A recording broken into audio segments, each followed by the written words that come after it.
Okay. Hello, everyone. Welcome, welcome. We're very, very happy to have you here today for our webinar. I'm Kieran Howells, Deputy Editor at HR Grapevine. Today, our presentation will take place in collaboration with Workplace. Workplace from Facebook is a collaboration and communication platform designed to connect entire organisations. The company's just passed 5 million paid users and has recently launched Workplace Rooms and a knowledge library, as well as introducing updates to its live video. You'll also hear from Moneypenny CEO, Joanna Swash, who's been a member of the Moneypenny team for over 15 years, starting off in a sales role when the company was still a burgeoning startup, and has since moved on to the CEO position, where she's been for around 4 years. Working with over 20,000 clients across the UK and USA, Moneypenny has 1,000 employees and has built a hard-earned reputation for their dedicated telephone answering, live chat and digital switchboard services.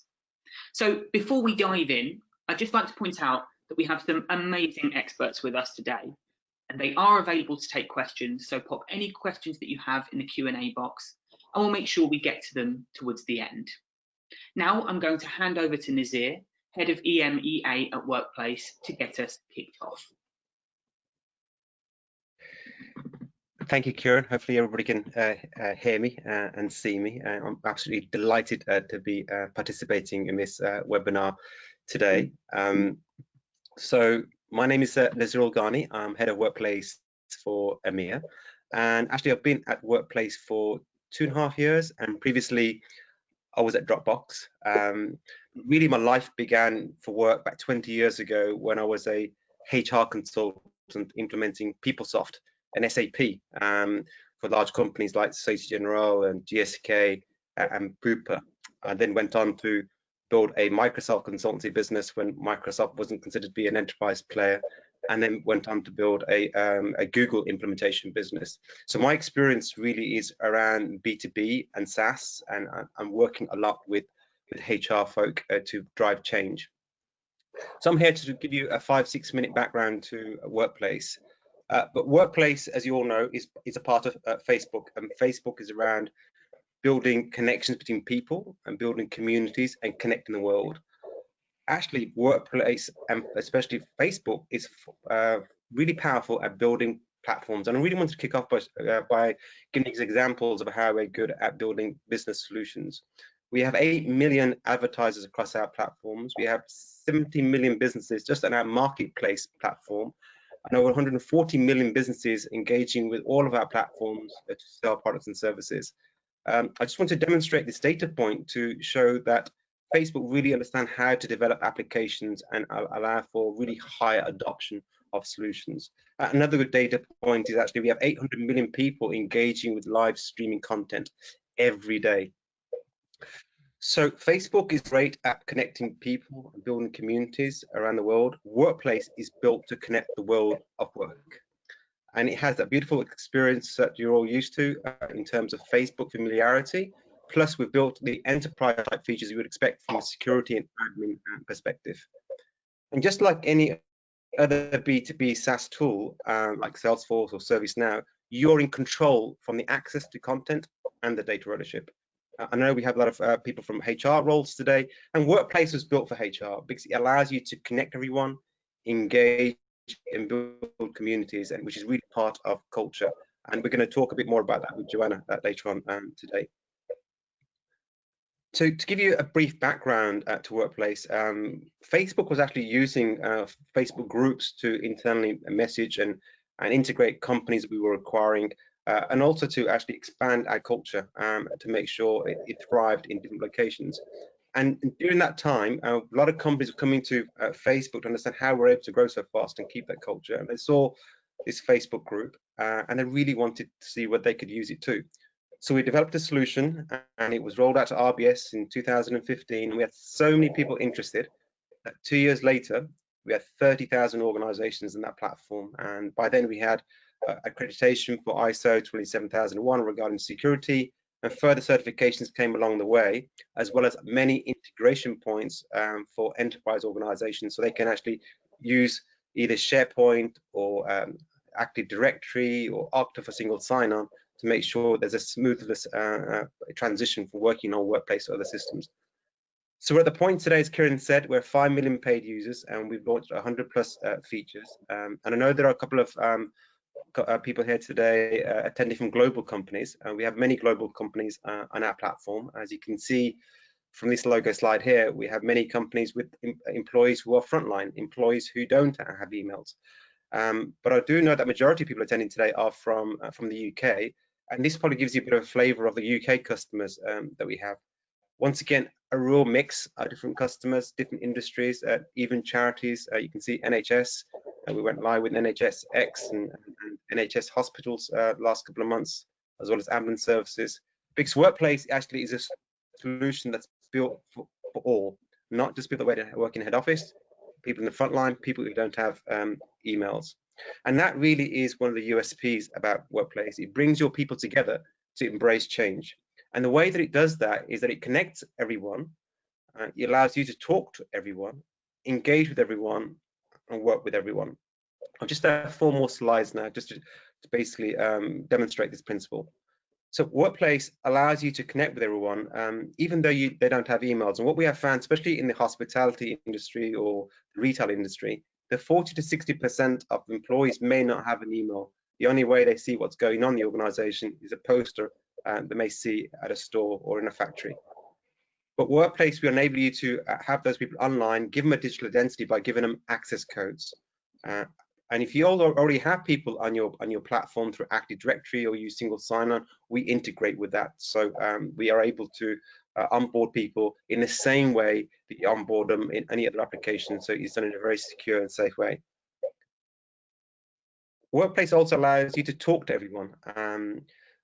It enables you to talk to everyone in a different way. So you can actually have one group within your organization for all your employees where your CEO can talk about the vision, or there's a big transformation program. You can actually go live with a video, have a Q&A, you can conduct polls, surveys. You can actually try different ways of communicating to your employees and reach all of them. You can catch their attention very easily by using video and using the reactions that you see in Facebook, which are also in Workplace. But not only that, you can actually measure what communication methods are working better than others and make sure that you can communicate far better moving forward. Workplace also allows you to engage with everyone. We're quite fortunate that we have 2.9 billion people on our platform. So we're able to take some of the goodness that we see from Facebook capabilities into Workplace. And one of them is around translation facilities. We translate in 46 different languages. And I know that in EMEA and in UK, France, Spain, we have companies who have employees of different native languages, and this is super useful, especially for them to be feeling connected, feeling a sense of belonging, if they can understand what's going on and be able then to respond in the language that's needed. It also gives the employees the ability to take control of what they want to see, because you're able to prioritize these groups that are built to communicate in the ones that you want to see most. You can actually switch off notifications, so you can focus on your work, or you put your do not disturb sign on out of work. And you're also able to save posts and videos and come back to them later. So it gives you a lot more control. And finally, Workplace allows you to work with everyone. We've seen a lot of organizations, whether they're global or local, being able to work far better from a cross-function perspective or from a geographical perspective, because they're able to communicate far better than before. And they're able to use some of the document management systems they have, like OneDrive or SharePoint, along with Workplace, to actually make sure you build this collective memory and intelligence, and actually build this community of learning within your organization. And my final point around working with everyone, which really takes us back to our webinar around culture. You can build culture by building communities, and those communities convey the values of your organization. And some of the groups and communities that we see quite a lot of, which actually understate an organization's values, are Women At, Pride At, Parents At, or Black At. And I'm sure you have your own communities that you'd want to build in order to enhance your culture. So hopefully that gives you a bit more of an idea of what Workplace is and where we've come from. And I will now take charge of the slides on behalf of Joanna. And I think Joanna's going to go through and give a bit of background to Benny before we start having a conversation. Yeah, that's great. Thanks, Samir. I thought we were one of the first ones to use it, but clearly not. I think we've been on for 3 years now, and yeah, there's a lot of people before us. So just to give everybody a bit of context, and thanks Kieran as well for the invitation today, just to give everyone a bit of context about why people matter to us, because that's all why we're here, isn't it? Let me just tell you a little bit about the service and the kind of clients that we've got. I'm going to give Nazir a nod or a thumbs up every time, so if you can press the button, please, Nazir, and that'd be great. So we look after outsourced switchboards, telephone calls, chats for about 20,000 businesses, both here in the UK and through our 2 locations in the States. So we just recently made a second an acquisition in the States, in Atlanta. We've got about 1,000 people. So I'll tell you a little bit about how we look after them and the kind of things that we do as part of our culture. But yeah, so we're looking after outsourced switchboards, chats, and we are representing our clients, and they trust us to do a great job. And that for us is all about the quality of our people. We believe very much, Lizzie, if you can go to the next one, that'd be great. Yeah, we very much believe that people are just central to our whole business. So, you know, this amazing environment that we've got, everything we do leads to, my only job is to make sure our people are happy. If we've got happy people, then we've got happy clients. So Sunday Times Best 100 Companies to Work For, and basically it's about doing the right thing every time, both for our people and our clients. Okay, Nazir. So rigorous recruitment process, and unbelievably we're in a situation now that we're recruiting again. So I think if you'd have asked me if that would be the case 6-8 weeks ago, I think I might have laughed. But yeah, we're growing really fast at the moment, so we've had to change and amend our processes so that we can do much less face-to-face recruitment. How do we do training a different way? And I'm sure we'll chat about that as we go forward here. But that's key for us. Getting the right people for us is absolutely critical. We have a really good pipeline of CVs. We have about 250 applicants every month for about 30 positions maybe. So, you know, to us, culture, reputation locally is absolutely critical to make sure that we can cherry pick the best people locally. Thank you. And yeah, this is just making sure that you can go and hire the right people, and then we all have to give them the right tools, don't we, to go and do their job. So for us, it's not about having scripts that people need to follow. It's about picking the best people to start with and then giving them all the tools that they need to go and do a great job, use their intuition, and basically we trust them then. Our clients trust us to do a great job, and we trust our people to do a great job. So give them everything that they need. Training's changed a little bit, I think, for everybody recently. But it's about finding different ways to do things in the environment that we find ourselves. And again, yes, actually, I'm working from the office today for the first time in a while, so I'll tell you a bit about that story afterwards. So you can see our amazing tree house and the middle here. So the environment in which we work is just critical for us. You know, we do a job, we're on the phones all day, we're on chats all day. So what I need to do as a business leader is to make sure our people have got the very best environment that they could possibly have. When we built this building, it's about 100,000 square feet, we engaged with the whole business, asked them what they want out of a building, and they want light, they want natural air coming through the air conditioning, you want windows that open and fresh air, you want a place to gather. So we've got the Dog and Bone just around the corner, the pub, which very sadly is closed right now. But it's about putting all those things in place so that we can create a little community here, and the community feels really important to us. Yeah, and I think that just comes through into our culture as well. It's about looking after people. For me, one of my key goals is to make people feel safe and secure. And clearly, if you've got safe and secure people and they're all highly engaged, then, you know, we all know they're so much more productive. Our staff churn's lower, therefore our client churn's lower, and all those metrics just fall into place. And it's all about doing the right thing right from the start. Here, pick a mix. One thing we did a couple of years ago now, and it was Kerry who actually heads up operations, and she said, you know, not everybody needs or wants the same kind of benefits. You've got people at different stages of life with different challenges, different needs and wants. It could be that somebody wants to go and put 100% of their benefits into pension. Somebody might want childcare vouchers. Somebody might need healthcare. So we have this pick and mix facility, whereas actually people can go and choose. And actually we're using a bot now on the workplace to go and make that happen. And it's so much easier. We used to do it manually and it used to be a bit of a pain. But now actually it's all very much tech-led, and we can just get people to choose what they want. So that's worked really, really well for us, and it's a really nice selling point actually as an employer locally. And giving back is really important to us as well. There's two particular channels on this. We have Raising Pennies. We might do all kinds of fundraising activities around the local area. We generally pick 3 charities. Everybody would vote and pick 3 charities that we all raise money for every year. And then the other we're really proud of is We Mind the Gap. So this is giving opportunities to local, it has been women in the past, young women who've been in challenging situations in their lives, and giving them all the tools that they need to go and make the most of themselves and be the person that they could be.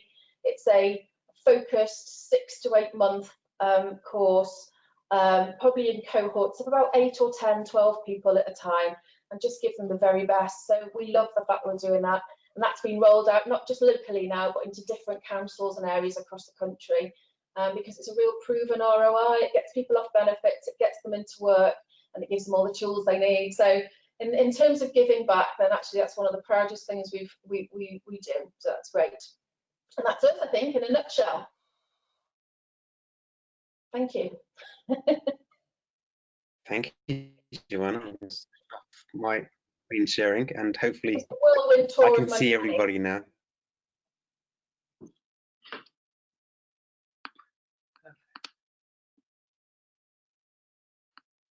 Oh, Nazir, I've lost you. Sorry, Nazir, I think your microphone might be off.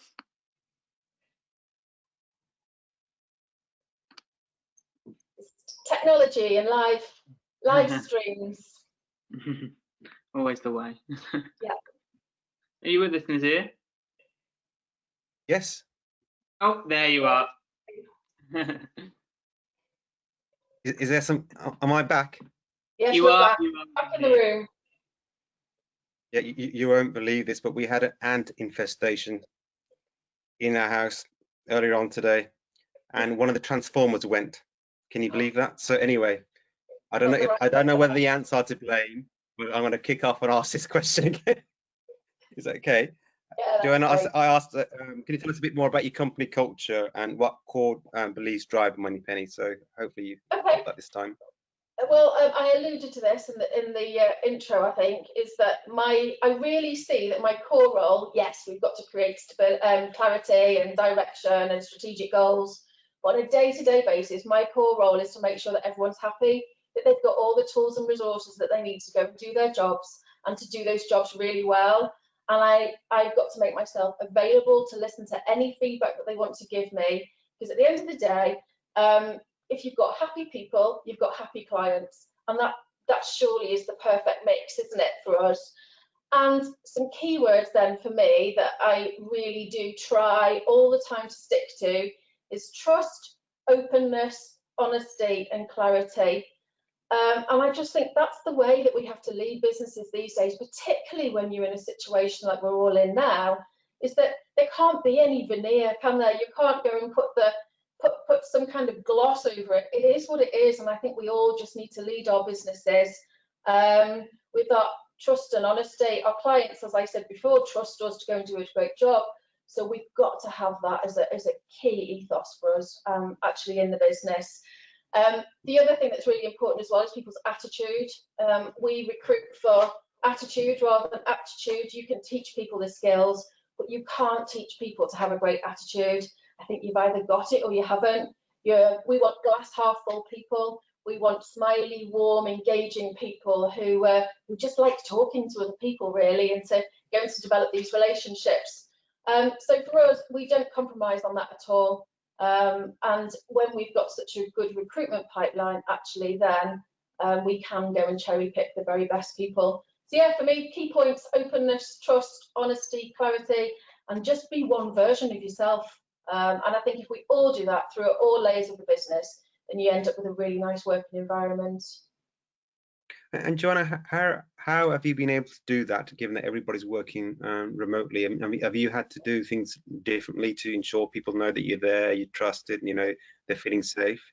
Yeah, so you know, a lot of what we've been doing lately, pre-COVID anyway, we were good at communicating, we were good at keeping in touch with people, we were good at telling our story, but you almost have to take that when you've got a workforce that's now so remote and virtual, if you like. We've had to take that and think, how do we go and augment that feeling? How do we go and make that even more powerful?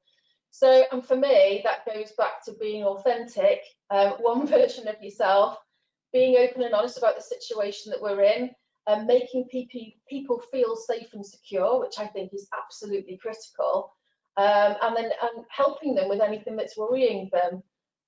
Clearly, we've moved to a home working model where we've got 1,000 people now working from home, and that was a real challenge to go and get that done, but we did it. That's really interesting to know. I was reading earlier on today, the CEO of BT. I think he was really concerned because there was some misinformation regarding employees being laid off, and he basically straight away posted in all of BT, just let everybody know that is not the case. You know, we're not laying anybody out. In fact, for frontline workers, he actually increased their pay, and I think he gave £500 to all the employees in shares, just to make sure that they knew actually he's on top of it, he's looking after them. I mean, that's sort of the leadership you would want to have in an organization, right? So leadership is willing to give good news as well as bad news, I guess, because you want people to be able to totally trust you. Have you had to give any bad news over the last 6 months or so, and how have you communicated that? I don't think, I think find me a business that hasn't had bad news recently, you know. I mean, we've all had to change our stories and our realities on a daily basis, haven't we? And so I think whatever news it is that we've all had to impart, I think you have to do it in a very honest, here it is way, and say, these are the plus points, these are the negatives, and this is the way we're all going to move forward. So, and I think all the work as leaders that we might have put in pre this period to make sure that people actually do trust you, and that they trust you to do the right things for them and for the business. I think that's where we've you know, seen that paid back in, you know, buckets really. So yes, we've all had to give bad news, but I think it's about how you do it and what you do as a result that really matters. So as part of the process of actually working remotely, were there any key challenges for Moneypenny to address? You know, technology, people, or... Get my list. I think, you know, when we sat down, I don't know when it was, but the 3rd week in February, I wish I'd written a diary. You know, you could look back over that and you think, who'd have written that in their business plans for this year? You know, could have written a diary, all these meetings you have. So yeah, we have, well, we've got 750 people here. We've got about 50 people in Charleston, 200 people in Atlanta, 30 people in London. We've got an online company formation business as well, Made Simple. And then you just think, okay, in the next 2 to 3 weeks, we need to be 100% home working. It was never in the business plan. If you just said that was my top priority for this year, and back in January, I would have said, no, that's nowhere near the top. You know, we didn't have a home working model. And then our tech team have been truly incredible, and operations, and we went 100% home working, 1,000 people at home within 3 weeks, and they just achieved the impossible. And so, yeah, everyone was, we used bots to ask them what kind of tech they had at home, what were their line speeds, what laptops have they got, what room have they got to work in, let's make sure we're all safe and secure. You know, we've got lots of considerations on that perspective. And yeah, everyone went and plugged in and never came back. So we ended up with a completely empty office, 100,000 square foot. And I remember the day we locked the door and left the security guard there, and you just think, oh my goodness, you know, when are we going to be back? But yeah, we achieved it. Now, obviously, there was a lot of anxiety among employees in all types of companies. What were the employees' biggest concerns that you found during this process? I think it's back to that. Will I be safe? Is my job safe? Am I going to be healthy? Are you going to make me come into work? Will my tech work? It's all very nice sending me home, but if my tech doesn't work or my Wi-Fi speed is not good enough, how are you going to treat me? And I just think you have to take it that everyone's an individual. Everybody's got challenges, worries, concerns, anxieties, people to care for. And that's where the whole HR role then just comes into its own, doesn't it? And we were an incredible machine that just made sure that we were looking after all these different kinds of people and using the comms channels that they wanted to communicate in as well. I was posting a lot on Workplace. So what can you do to help people's anxiety? Well, you can tell them the truth and you can look them in the eye and say, trust me. I did so many video posts. We had almost a bit of a branded COVID thing going on where we'd use the government logo every time that we posted. So as soon as the government would make an announcement, we would straight away go and put on Workplace what our view of the situation was, how it might change our thinking, what difficulties we could see as a result. And we did that through a mix of video, posts, messages, that kind of thing. And bots as well. We used the bots quite a bit at that point, which was just great. And yeah, I think it just goes back to being transparent and not, and dealing with people's concerns rather than sweeping anything under the carpet. And that's what I love about Workplace as well, is that communication is just also open and very current. So one of the things we were talking about before the webinar, Joanna, was around many more companies are realizing that actually it can be productive working from home. And I'm sure more employees will be looking for that flexibility, which will be a challenge for HR. Could you say actually nearly all of your employees were more productive working remotely? And would you be flexible for them? And you can see why they will be allowed to work from home once, twice a week? Well, I think it's different for all different departments. So I don't think you can have a one-size approach to it all at all. It all depends on people's line speeds and Wi-Fi and working environment at home. Clearly what we do is we are trusted by our clients to go and deliver chats and calls on their behalf. Some of them will not want us to do this at home and it has to be office-based. So we have to go and take all that into consideration, and there's an awful lot of factors that we've got to make sure. However, where we've got a proof, if you like, that is the right thing to do, and that going forward that is part of our model. I mean, there's no reason why not. We've managed incredibly over this past couple of months, so it has to form an element of how we work going forward. And then you need to make sure that you've got all the right equipment, all the right tools, all the right resources and processes, because let's face it, when you've done something in 3 weeks, you'll go back and then you'll do a bit of a post-mortem and think, how could we have done this better? And I would imagine there are lots of businesses now thinking, okay, home working does work. It has got its place in our business. How do we go and do this to the best of our ability?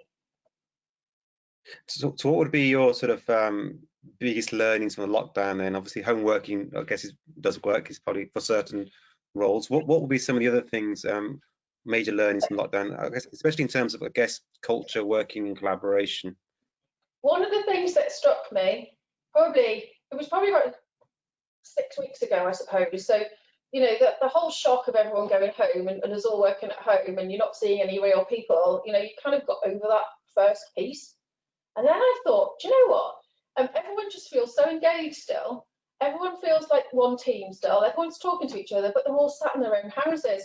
And for me, it was a really big wake-up moment that I really thought that our building, for example, was a really big reason why our culture was so strong. And so then I realised it's not about the building, it's about the way you communicate with people. It's about your ethos of looking after people. This is a manifestation of how we look after people. It's not just the building. They don't come here just because it's nice. It's actually because you really, truly care about people. So the fact that the building wasn't central to everything, it's actually more about mindset and doing what you say you're going to do.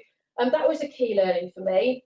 Remote working, back to the previous conversation, if you'd have said, you'll be all working at home by the end of March. I'd have thought, oh goodness, you know, that's at least an 18-month project. Can't make that work. But actually to be so agile and nimble and to make that happen, that was just huge. And kind of back to virtual working, our workplace engagement was already, we had 85% of people pre-COVID who were on Workplace every day, and that just absolutely shot up. So I'm so glad that we had it in place as a platform. And what's been interesting, the increase in engagement on Workplace is actually, for example, the posts have doubled. Got some notes here. And the posts have doubled since February on a monthly basis, and they've stayed there. So they shot up and stayed there. We've got 4 times more messages being sent than we did. And video calls have gone almost from 0 to off the charts, and we're using bots, etc. And what we've been able to replicate in that is that the team and how people feel is so important to us. You know, you might have had a bad call, you might have had a chat that you might not think was great, or for whatever reason, you need a bit of support from your team around you. And when you're sat in your dining room or your spare room and you're on your own, you've got to replicate that feeling of team. And I think that's what's been a real good surprise in a good way for me, is how much people have actually relied on Workplace, and it has fostered that real team feeling and experience that's just so important to us. That's really interesting, and it's great to hear that you had such high engagement. And I guess with many organisations, that they sort of tried to react with what was happening with COVID and engage with employees. It was high. So what have you done to ensure that engagement continues to be high? Because many CEOs, CHROs are worried about that, aren't they? How do I keep my employees engaged throughout the process? What tips could you give to the audience around that? Well, for me, it's about it's about staying open, transparent, and authentic. And so you can't force engagement, can you? All you can do is want people to be engaged. So work with them, not tell them what to do. You know, say what you're going to do and then deliver on it.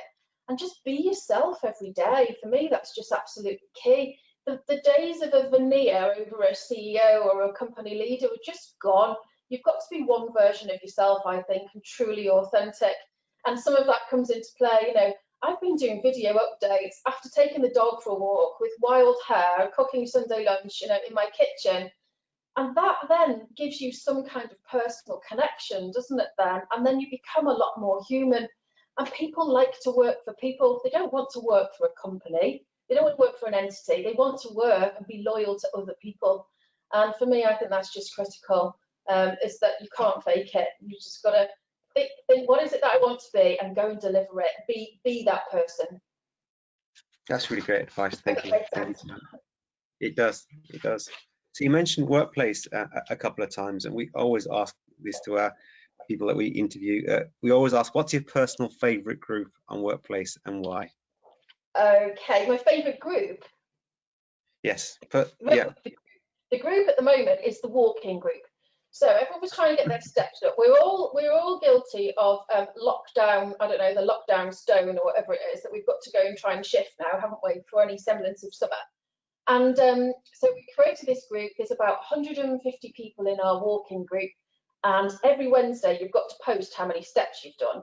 I thought I was doing really, really well with my 8,000 steps at a push, and you know, that might be manipulating the numbers a little bit. And people are posting they've done 20,000 steps or something. I just think, you know what, Joanna, you've got to pull your socks up here. So yeah, I love that at the moment. Everyone's on an absolute mission to get their steps in for July. But there's so many bits of it I love. You know, I think what I really love about Workplace is that it's appropriate to its users. You're not forcing content at anybody. They can engage with the things that they want to engage with when they want to engage with it. And that for me is just a perfect way of creating the community. And that's a way of actually building your values and your culture within your organisation, aren't they? And if they're built from the ground up, and do you get a sense of, you know, who are some of your key culture carriers? You know, you have sometimes employees in your organisations who embody who you are. Do you get a sense of that? And are you able to still recognise those people if they're working remotely, because they're the ones you want to make sure they stay, they maintain, and you amplify what they say? Yeah, you know, there's always people, but I think also you've got to make sure that you're giving attention to the ones who aren't vocal all the time as well, and think, why aren't they vocal? Is it because they don't want to be? That's absolutely fine.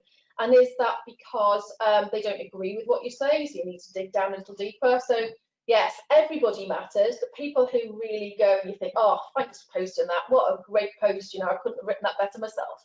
And yes, absolutely. I hope that every business has got those people. But also it's about keeping an eye on the ones that aren't. And I've actually used the messaging function quite a lot recently to go and just give a little poke to people that I haven't heard from a while. I either haven't seen them post or they haven't sent me a note. Whereas if they were sitting having lunch right here now, I'd say, how are you? I haven't seen you for ages. So yeah, everyone needs attention in different ways. And have you found certain number of employees or individuals have come to the fore where you may not consider them to have this expertise or this knowledge or this passion? Because often that comes through. Have you found that at all? Yeah, so part of the working from home was, you know, if you think you've got 1,000 people that have just gone all over the place, all working from home, and they're all seeing different problems. Some people are seeing trends, but we had a work from home IT group. That when we set it up, we thought that the IT help desk were going to be the ones answering all the questions, but no, there was this community of people that had learnt that problem. I had that yesterday. Here's what you need to do. And so and that was really nice way that everyone was engaging. Yeah, and that was a big surprise to me. There was a lot of knowledge out there that and experience, and that really helped give us those comms channels. Yeah, it's important to keep hold of that. I guess that community intelligence and that community learning I was talking about. I think RBS did something similar for all their customer service teams and IT teams. Instead of IT having to answer the questions, actually there were many other people that could answer the questions on their behalf. That's really good. Yeah. So in terms of like moving forward, are there any changes that you've implemented during lockdown which you think you'll keep moving forward? Yeah, I think, you know, this whole element of home working, absolutely. We've got to make that work in some way, shape or form for the future, but I want to get back to normal and then go away and think, what does that model look like? Have we got all the right tools? Is there anything else that we need to go make that happen? How can it be really efficient? So I need to do that, whilst also recognising that's not for everybody. There's lots of people here who can't wait to get back to the office full time. So how do you keep everybody happy with that and according to their individual circumstances? So yeah, I just want to go and redraw that really. I think video calls are fabulous and we haven't done enough of them. So I think we'll all be working differently from that respect. And also, like we were saying earlier, weren't we, before we started, the webinars and everything, you've got more time at home, I think, to go and kind of, I don't know, go and find out and learn and things rather than just being on this roller coaster all the time. Penultimate question coming up. How has the HR function changed during the lockdown at Moneypenny? There's quite a few people from HR attending the session today. So they have done an amazing job because they've had to wear so many different hats. You know, first of all, it was dealing with the anxiety. Okay, so before we made the decision to go work from home, they had to deal with anxious people who could see this pandemic coming, who had vulnerable people at home with them. You've got to treat them with real humanity and just, we always say, walk in people's shoes, try and understand how it is from their perspective.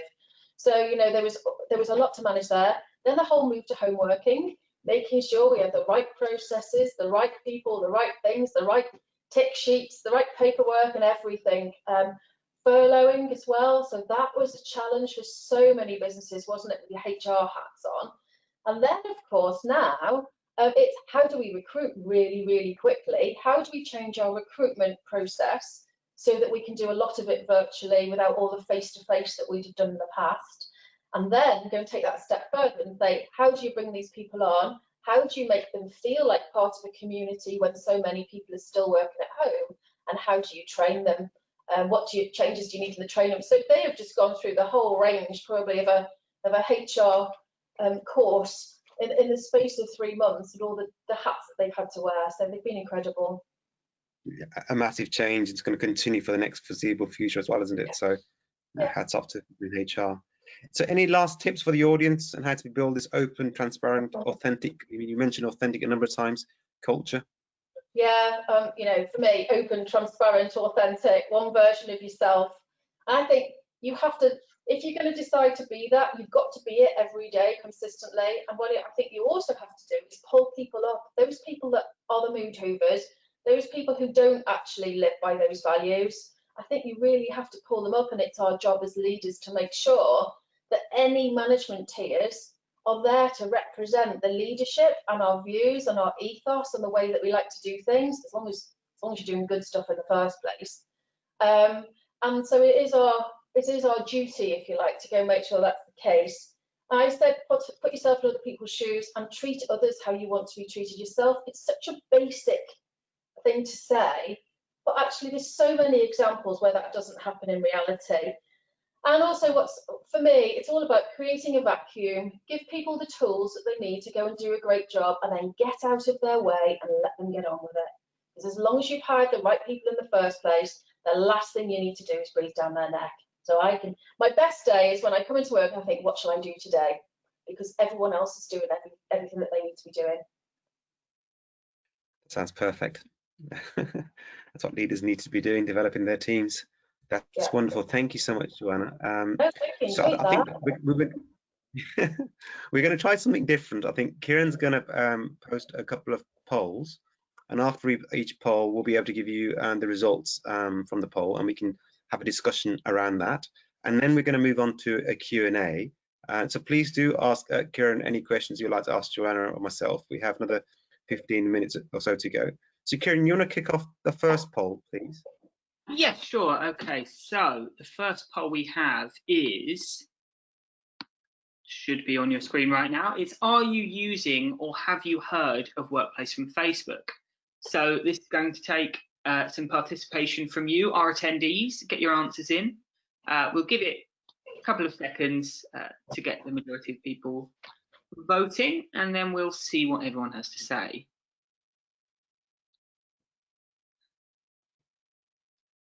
And looks like the majority of people have actually answered now. So we'll go ahead and close that.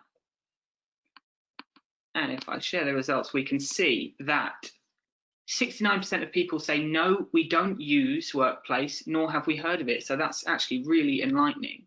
22% of people say that they have heard of Workplace but are not using it, and 10% are Workplace users. So what do you folks think about that? Well, I have to start speaking to the marketing department about that then, I guess. I just think, for us, I would be a raving fan of Workplace, Nazir. You know, I think for us, it's changed the way we work, and particularly in this environment too. Just communication is so key, and it's such an intuitive platform as well, is that we've all very much embraced it as a business. So. Yeah, I think there's a great demand generally to have that physical and digital connection, and given the environment that we are in, and probably have a greater sense of belonging than ever before. So we need to have these tools to enable for that connection and that belonging to be made. Kieran, do you want to do the next poll? Yes, okay, so launching the next one should be on your screens now. How have you found communicating and collaborating with your remote workforce? Very interesting question, very relevant to the situation that most HRs find themselves in at the moment. So we'll give that a few seconds for people to get their answers in. We'll see what people have to say. Okay, a couple more seconds. I can see that the vast majority of people have answered, so get your answers in quickly if you haven't. Okay, perfect. Right, we'll stop that there. And if I share the results, we can see that, oh, this is quite interestingly split. So 45% of people say slightly more difficult, 39 say the same, and 16 say much more difficult. Now that is surprising. I wonder if that's businesses that were already working from home, or actually, you know, maybe you've already got the tools and everything that you need to communicate with remote workers, whereas companies like us found it a huge challenge because it would just change the way that we work completely. So I wonder. Yeah, I'm surprised too, actually, because I think it's become very challenging, and especially for organizations that actually have frontline workers, you know, people in factories or, in stores, the brand ambassadors, because they've not had a digital identity, so they don't normally know what's going on unless they go into their stores or their manufacturing sites. We've been running webinars consistently across all regions, and mainly with CHROs. And I've been seeking what are the top of mind some of those CHROs. I don't know what it's saying for your HR lead, Joanna, but what they really want to do is make sure they take care of their employees. That's their #1 thing, and then how to keep them engaged, and then how to bring them back to work and retrain them. So we need to have the right tools for that. So I'm surprised with the number, but not surprised that so many people have found it difficult. So that's very interesting. Also, we've got a very digital savvy workforce that are on the webinar today. Yes. We'll move on to the last one now. So the question is, are you planning to go back into the office? That's the golden question, isn't it? So if everyone gets voting on that, we can give that a few more seconds. Very, very interesting subject. Sure, we'll all be very, very interested to see what people have to say about this. Obviously, as well, it could all change at a moment's notice, which is something I'm sure we'll all echo. Okay, a few more seconds for the last few stragglers. Okay, let's close that and see the results. It's all very exciting, isn't it? Yeah, quite an interesting split. So actually, 31% said yes within the next 3 months. Also 31 said yes within the next 3 to 6 months. 25% said uncertain or no plans yet. 13% said yes, but only in 2021, and no one at all said no, we are going to change to fully remote working. I think that's a good point, isn't it? Is that it's likely to become a mix of office and remote. I think for business to turn from having everybody in all the time to everybody out all the time is just such a big culture shift. But it seems to me, when I talk to our clients and people that have been in touch with us, that actually it's that shift about a mixed model really and how they make that work. I agree, Joanna. It is going to be very much a mixed model, and also the industry that you operate within, and whether you normally would provide the tools for your workforce to enable you to work remotely. I was reading about a survey that was done by an American university for actually a call center in China post-COVID and before COVID, and what they found was actually when they actually moved a number of these call center staff to work remotely, they were 18% more efficient, productive when they were working on site.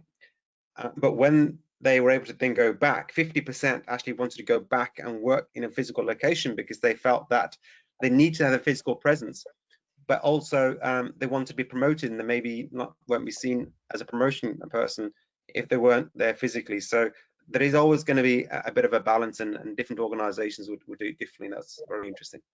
And that's another reason why HR at the moment is so important to stay close to people, isn't it? Because everybody right now is going to want different things, and different situations will suit their own personal circumstances as well. So it's just got a little bit more complicated. And I'm very keen to understand from Joanna, from a Moneypenny perspective, because you have so many customers in UK and across the globe. What sort of things are you seeing and listening and hearing from your customers in terms of where are they in their journey back to office, or the journey back from COVID environment? Well, clearly we have a really good picture about how different sectors are operating, because we can see the call volumes coming in and live chat volumes. So that gives us a good picture about what's happened to communications generally throughout businesses. And we deal with so many sectors, Magic Circle law firms, small one-man bands, manufacturing businesses, and big brands. So it just gives us this overall flavour. And we take our norm now as the week of the 2nd of March. So that was normal. And then we saw this huge dip across every single sector, over the next couple of weeks. But like we all did, the world just stopped and the wheels fell off. But now we're back to 110% of that volume of the 2nd of March. A lot of sectors are doing just extraordinary things. So property, for example, It's probably double the volume that we were getting pre-COVID for all our estate agent, letting agents, clients, and because they're so busy and using outsourcing in a much different way. The legal sector has taken longer to come back, but actually we're seeing now that the volumes in the legal sector are back to where they were that week of the 2nd of March. Automotive is another sector that's flown lately in a good way. Retail, as you'd expect, is about 60% of the volume. That was for phone calls that it has been. But what's been really interesting is the growth in live chat as well. So you can see this shift in terms of consumer behaviour, that actually, whereas before they were communicating in lots of different ways, live chat, we're about 150-something% now of what we were with those volumes at the 2nd of March. So I think as we've all adopted new working ways and working practices, I think businesses are looking at how they do things differently, which is that blank sheet of paper moment, isn't it, for all of us? And are you now working with more sort of startups, who've grown into some more SMB type companies than ever before, because there will be some winners out of this? And what type of winners are you seeing? We've seen all sorts, and some companies just had absolutely no call volume, and so we've treated them as we want to be treated ourselves. We put them on a service break and said, tell us when you're ready again. And then others, because of what they're selling, maybe we had some companies that sold PPE, for example, and straight away their volumes have just gone through the roof, and we were there to support them. So I think there's winners and losers in every single market, isn't there? I think because our sectors are over so many different business types, actually we can see all kinds of behaviour. Thank you for sharing those insights. Super useful to understand. Thank you, Joanna. Kieran, we have about 8 minutes to go. Do we have any questions from the audience? Yeah. Exactly, yeah, we will try and cram in as many as we can, but I would just note for the audience that if we don't get time to answer any of your questions, keep on popping them in, because I'm sure Nazir and Joanna would be happy to pop your note afterwards and get those answered. So please do keep on popping some questions in. But first things first, a lot of people will be interested now in the benefits that Workplace can offer. So I think a good question that we had is, how long does Workplace need to be implemented? How long is it? Is that an ROI type question, Kieran, or is that? Yes, I think Nazir, you may be best to answer that. Okay, tough one to begin with then. So we actually asked Forrester to do some research. I think it was last year, and I think they interviewed 18, 19 Workplace customers and did a survey of 200 plus other Workplace customers, and it was 50% split in EMEA and rest of the globe. And they did this review, and I think this paper is available on our workplace.com website. And what they found was a ROI of 4x or payback within 3 months.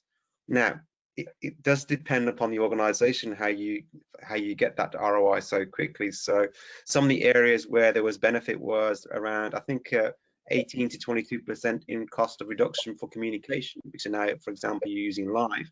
Reduction in OPEX because you're not using software that you were using before, or the frontline were being more productive because they can do some scheduling amongst each other. So that, from a really high level, what is the ROI? And there is a report on our website which details a bit more of that. A very good question, thank you. A good follow-up to that is, the other side of that is, how long does it need to be implemented for it to be effective in kind of promoting better communication in teams? Shall I maybe I can ask. Yes, please, Joanna. Yes, please. So in terms of how did we get it live, we had a team actually in marketing, a cross team with marketing and operations and HR that just implemented it. We came back after the Christmas break, 2017, to Workplace. We've done Workplace balloons and this great big arch, and we just launched it and said, you have told us you want us to communicate better with you. This is what we've got. And because it works just like Facebook, and everybody knows how Facebook works, it's all very intuitive, everybody just embraced it straight away. So we went from no usage to, oh, everybody just loved it. So we've never had to force it at anybody. It's just something that the business has adopted because it just felt so natural to use. Brilliant, thank you for that, Joanna. I think I have another question which is perfectly suited to your expertise here. Could the hybrid office be the future? And do you see any productivity gains associated with that concept? Yes and yes. Yes, I think it is the future, and I think as leaders now, how can we have people who've done a really good job at home and then make them all go back to how things used to be? You just can't, and I think people will have their own views and opinions on how a business needs to, it'll be part of people's benefits. Part of expectation is this ability to work remotely if their job allows it. So I do think that's the future. What was the second part of the question? Sorry, Kieran. Do you see any productivity gains associated with the concept? Yeah.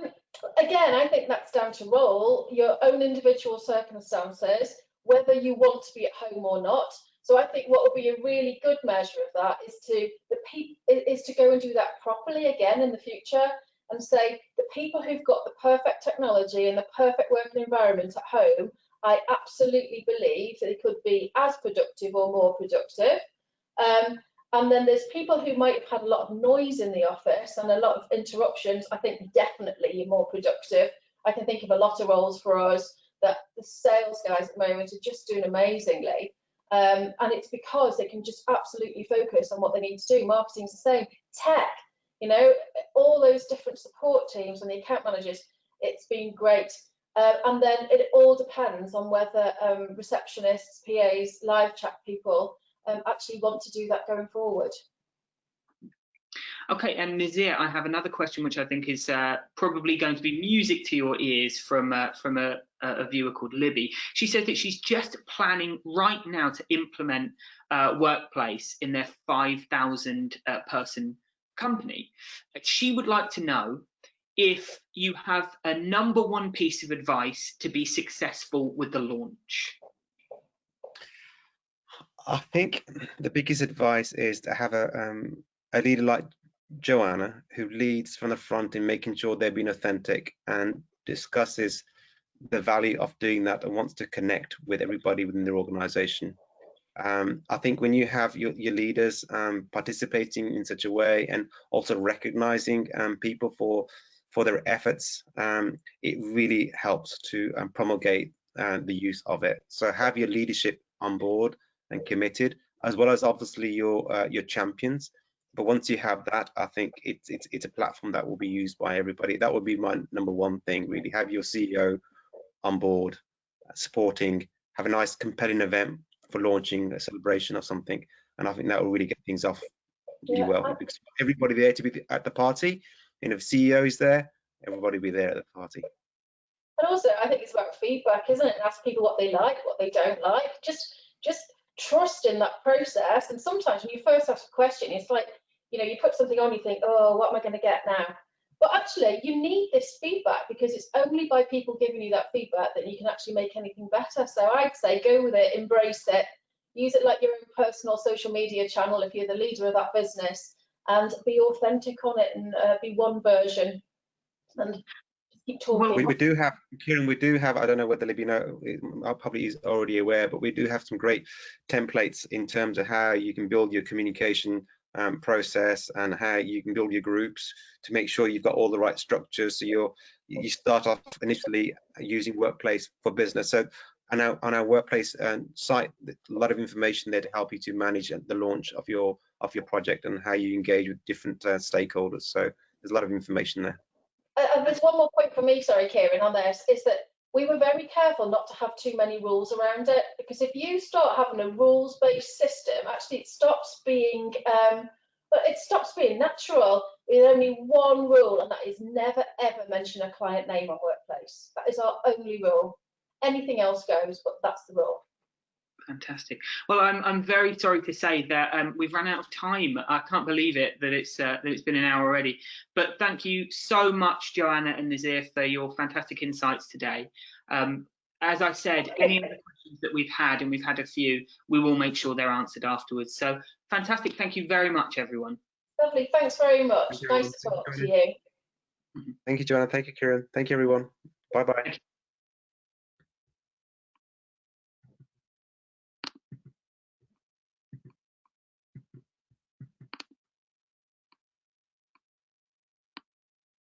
Are we good? Okay. Yeah. Yes, it should any second. So see you later. Bye bye. Okay, thanks a lot. Bye.